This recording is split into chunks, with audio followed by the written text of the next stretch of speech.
Kaixo, Oiane naiz, eta praktiketan ikusitakoari buruz hitz egin nahi dizuet bideo honekin.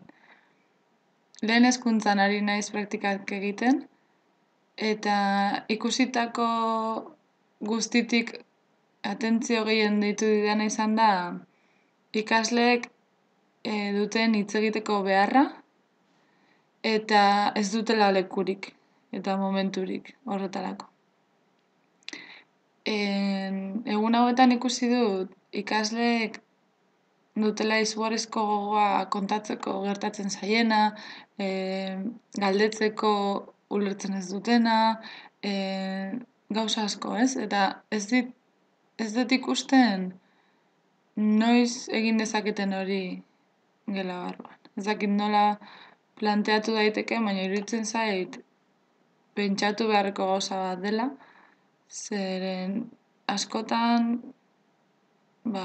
pena ematen dit pentsatzea ikasle horiek doazela etxera pentsatuz. Hau nahi nion esan eta ezin izan dut, eta ondokari nahi nion kontatu eta ez dut eduki momentua. Eta, ezakit, iruditzen zait, beste era batera egin behar dela zerbait, aldatu behar dela zerbait, ikasle horiek hitz egin ahal izateko. Zeren, momentu honetan dagoen momentu bakarra hitz egiteko iruditzen zaidala klaseak hasi aurretik, irakaslea galdetzen dienean zer moduz astebura edo, zer moduz atzoko eguna, zer moduz pasatzen duten, zer nahi dit kontatu zegin zuen. Eskua altzatzen dutenek aukera dute kontatzeko. Eta besteak ez dute kontatzen ezer, claro. Eta altxa dutenak eskuak ere ez dute dene kontatzen. Ze irakasleak moztu egiten die, eta ezin da gehiago, zeren denbora asko pasatu da, eta hasi behar gara lanean. Eta batzutan iruditzen zait, hainbeste, ez dakit, hain importantea da lan hori ezin dugula hartu momentu bat ikasle entzuteko. Agian ez da hobe ikasle guzti entzutea eta ondoren lanean jartzea.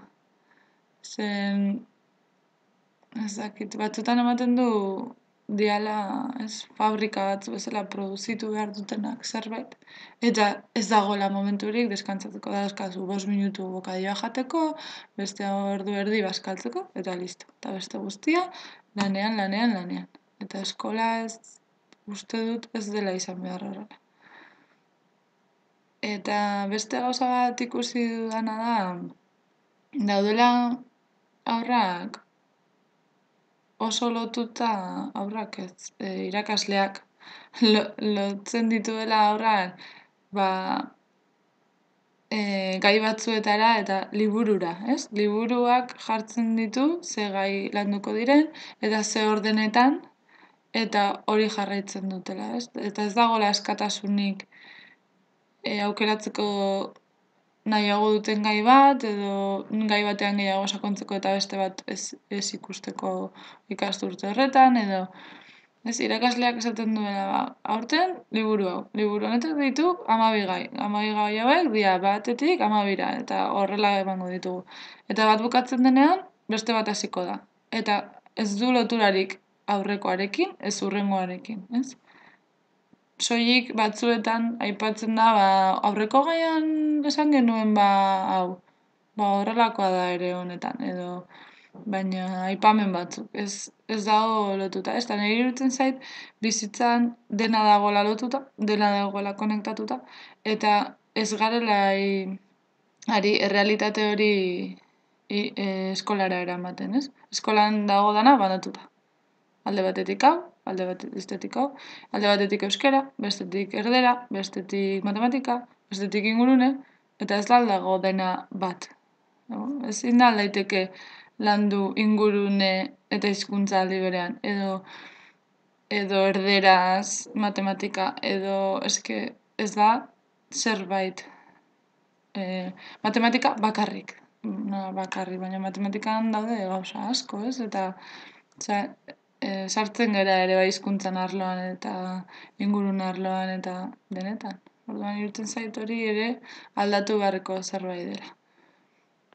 Eta baita ere ikusi liburuak planteatzen dituzten ariketak ez daudela beraien egunerokotasunera eta beraien inguruko gauzetara moldatuak, ez? Adibidez, matematikako ariketa batean gogoratzen dut, nola esaten zuen Everest mendiaren eta Himalaiaren arteko ezberdintasuna, metrotan ezberdintasuna kalkulatu. Hori beraientzat ez da ezer ezaguna, ez dakite ez non dagoen Everest, ez non dagoen Himalaia, ez alda erresago metroak lantzea. Esanez, kalkulatu ezazu, ez dakit, Getaritik Donostira dagoen, kilometroan distantzia. Edo zerbait, beraien gertukoa, ez? Edo neurtu zazu gela hau eta ondokoa, ea ze ezberdintasun aurkitzen dituzu. Edo neurtu ezazu zure ohea. Eta zure amarena.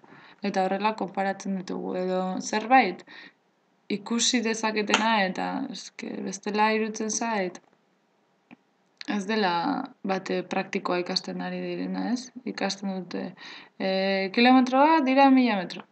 Vale, oso ondo, baina horrek zertarako balio dit nire bizitza normalean. Ez alda hobeto esatea hori, ez? Noiz, ze momentutan erabiliko dut nire bizitzan, metroa eta kilometroa, zertarako.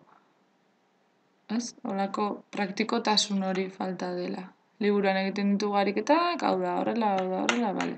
Adibidez, ura berotzen dugunean, lurrundu egiten da, eta lurruna sortzen da. Oso ondo. Eta hori esaten diot, eta umeak sinisten du, irakurtzen du, ikasten du buruz, azterketan idazten du, eta listo. Baina ez alda hobe erakustea hori benetan nola gertatzen den, ez? Ikustea eta beraiek bizitzea. Nik uste dut hor ere akats bat egiten ari garela, ez? Agian zaila da dena horrela egitea, baina bentsat gehiengoa nik uste dut egin daitekeela horrela, ez? Praktikotasunera eraman da edo beraien testu inguru hurbilera eraman da.